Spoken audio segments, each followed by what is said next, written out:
Annyeonghaseyo, Coach Sintayong. Annyeonghaseyo. Kamsahamnida ya. Kamsahamnida Coach Sintayong dan welcome Patrick Kluivert.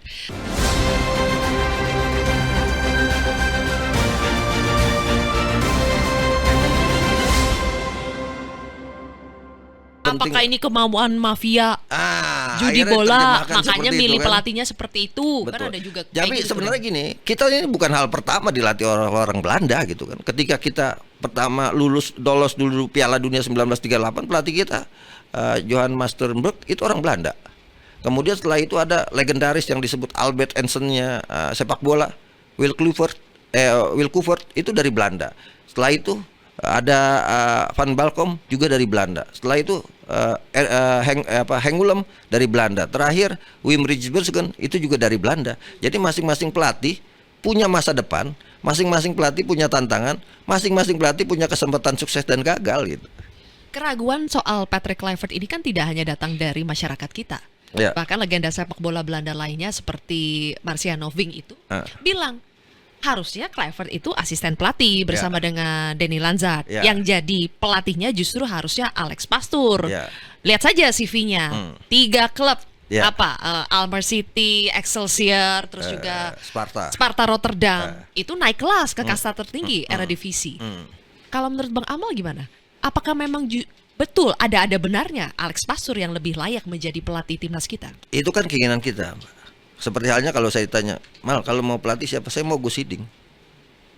Kalau bahasa bercanda saya, kenapa Gus Hiddink? Karena punya keterikatan moral, keterikatan budaya dengan Indonesia sangat kuat. Karena kita juga banyak Gus-Gus di sini kan. Ada Gus Miftah dan sebagainya gitu kan. Kalau mau ini di samping tentunya saya kenal bahwa Gus Hiddink itu menguasai 25 bahasa. Sehingga kemudian kalau problem kemarin adalah bahasanya, masalahnya adalah bahasa komunikasi, kalau Gus Hiddink pasti udah selesai gitu kan. Nah, kalau saya suruh milih, atau kalau yang lebih ini lagi siapa? Giovanni Pambrongkos. Saya pernah ketemu dia juga di Piala Dunia 2010 gitu, dan ngobrol, orang tuanya bisa bahasa Indonesia gitu. Karena punya darah Maluku, dan saya tuh setiap habis liputan pulang pasti dikasih roti sama orang tuanya itu. Dia juga pernah bikin foundation di Indonesia dan dia berdarah Indonesia dan punya catatan bagus prestasinya belakangan gitu. Tapi kan tidak semua yang kita inginkan bisa kita wujudkan gitu. Dan pastinya PSSI setelah mengambil Patrick Kluivert menurut saya itu pasti punya pertimbangan-pertimbangan. Mungkin, ini analisa saya kan nggak tahu, saya bukan exo PSSI.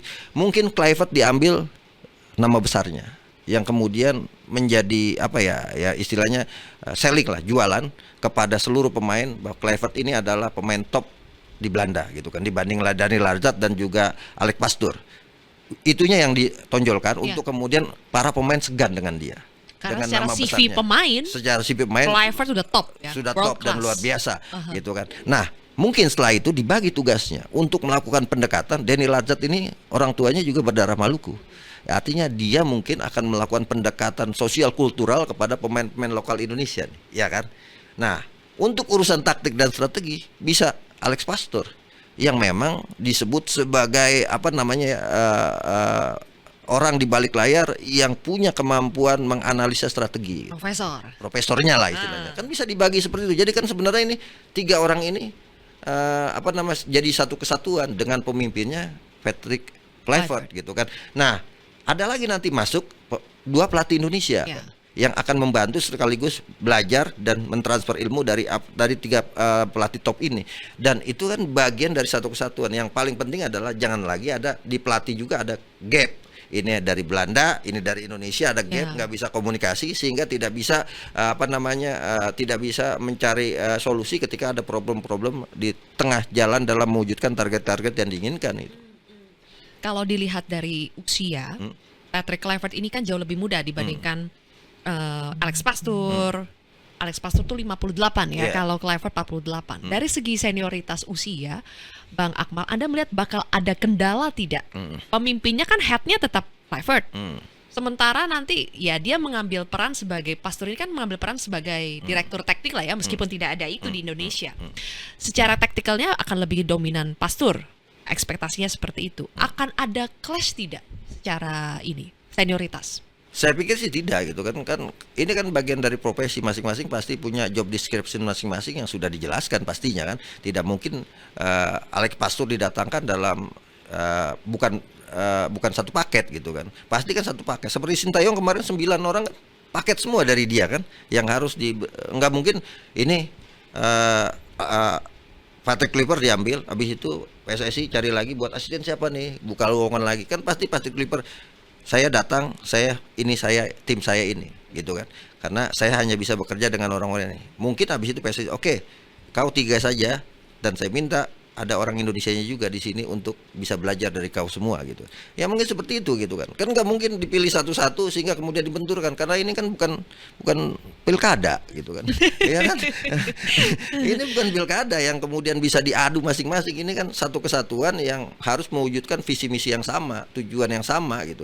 Dan ini menurut saya sudah menjadi kebiasaan seorang pelatih, pasti membawa asisten orang-orang yang dia percaya untuk bergabung. Nggak mungkin orang yang menusuk dari belakang gitu kan, karena ini udah bicara masa depan dia sebagai seorang pelatih, termasuk apakah dia bisa sukses atau tidak tergantung tim yang dibawanya gitu. Dan termasuk membawa calon-calon pemain diaspora lain untuk bergabung di timnas, karena kemarin Erick Thohir mengatakan bahwa ada job desk lain untuk pelatih baru ini, membawa mendatangkan misalnya nama Ole, kemudian juga Reda Wild. Apakah selama ini itu tidak bisa dilakukan oleh Coach Sintayong? Ya selama ini kan pasti pemilihan pemain diaspora itu pasti atas persetujuan pelatih, nggak mungkin main diambil-ambil saja gitu kan, atas permintaan pelatih, kan pelatih yang lebih tahu soal taktik dan strategi. Cuma kalau saya untuk diaspora saya sedikit kritik gitu kan. Kenapa? Kita harus mau sampai kapan ini kita lakukan? Karena menurut saya ada PR besar dari PSSI yang harus dilakukan, yakni melakukan pembinaan. Kita kan ini program akselerasi. Bahkan kalau saya bercanda, untuk masuk tim nasional itu hanya ada 2 jalur, saya bilang. Jalur prestasi dan jalur naturalisasi. Gitu kan. Jalur lain tidak bisa, nggak ada jalur zonasi itu.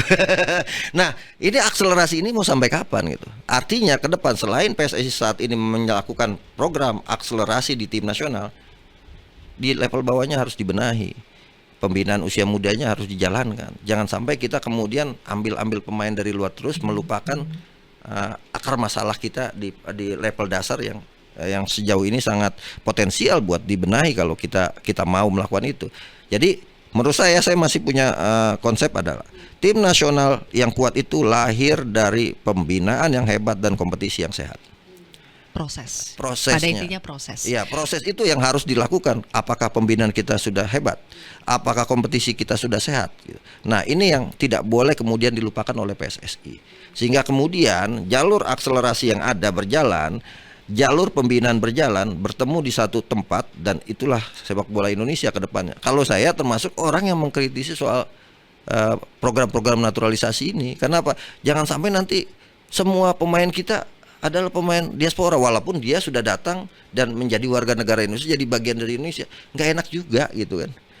Dalam tanda kutip kalau bahasa bercanda saya, masa tim nasional Indonesia jadi Hindia Belanda nih, gitu kan. Bahasa itu yang kemudian. Jadi menurut saya ke depan kita juga harus selektif untuk misalnya mencari pemain sesuai dengan kebutuhan yang kita ada saat ini ya. Jangan sampai kemudian semua didatangkan dan pada akhirnya memunculkan ya potensi konflik kan pasti ada. Okay. Nah ini yang harus diantisipasi ke depannya. Semakin banyak mengumpulkan pemain-pemain bintang, potensi konflik kan pasti ada. Semakin banyak mengumpulkan pemain-pemain, dulu ada Real Madrid, Los Galacticos kan, bintang-bintang semua. Nggak berhasil juga. Karena apa? Karena masing-masing punya ego. Ya. Nah ini yang juga menjadi PR buat PSSI menurut saya. Okay. Yang korbannya adalah Coach Sintayong. Itu kan. Jadi mungkin aja ini juga terjadi dengan Patrick Kluivert ke depan kalau ini tidak tidak dibenahi atau tidak dibuat iklim yang sehat di dalam ruang ganti istilahnya tim nasional kita. Oke, kalau begitu Bang Akmal mungkin terakhir ya, terakhir karena semuanya punya mimpi besar, meskipun kita memang harus berproses, tapi sekarang yang ada di depan mata kita sekali kan soal kita lolos atau tidak di Piala Dunia. Ya.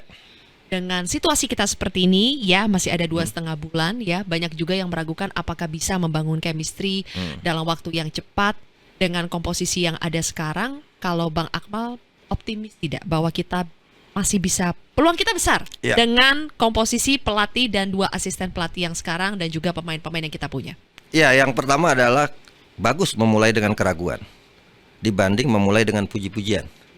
Dengan keraguan akan ada motivasi dengan orang yang diragukan untuk menjawab semua tantangan itu. Tapi kalau kita datang dengan puji-pujian, ini yang bahaya gitu. Baru datang sudah dipuja-puji gitu kan. Wah, ini luar biasa, pasti membawa prestasi luar biasa, kita diajak untuk berangan-angan semuanya. Ini bahaya. Ya, karena ittaqi liman ahsana ilaik. Takutlah kamu kepada orang yang selalu memberikan pujian berlebihan kepada kamu. Jadi, dia menurut saya momennya sudah ada. Patrick Kluivert datang membawa tantangan berat karena harus keluar dari bayang-bayang Sintayong. PR saya satu lagi adalah ini pelatih yang datang semua harus bisa cepat belajar bahasa Indonesia agar jangan komunikasi nanti tidak berjalan dengan baik lagi. Yang kedua, yang harus dilakukan oleh Patrick Kluivert adalah dia juga harus belajar budaya Indonesia gitu, dengan cepat, sehingga kemudian tidak ada lagi benturan-benturan sosiokulturalnya ketika menangani tim. Karena kalau di sepak bola kan semua udah pasti sama konsepnya, tapi untuk di luar sepak bola ini yang harus dijaga. Yang berikutnya adalah apakah kita yakin? Ya kita harus yakin gitu. Jadi kalau dulu STY itu selalu tetap yakin, sekarang kan PSK perlu selalu kompak. Gitu kan? Oh, itu singkatan ya? Iya, perlu selalu kompak. Patrick Kluivert. Iya, Patrick Stephen Kluivert kan. Kluivert. Kalau kemarin STY selalu tetap yakin. Sekarang PSK perlu selalu kompak. Karena kemarin yang tidak ada adalah kekompakan itu.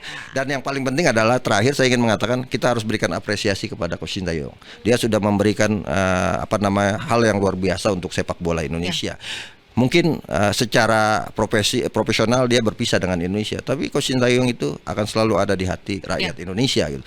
Perpisahan itu hal yang biasa kan, mencintai tidak harus selalu bersama kan. Ya kan? Jelep. Jadi annyeonghaseyo Coach Sintayong. Kamsahamnida ya. Kamsahamnida Coach Sintayong dan welcome Patrick Kluivert.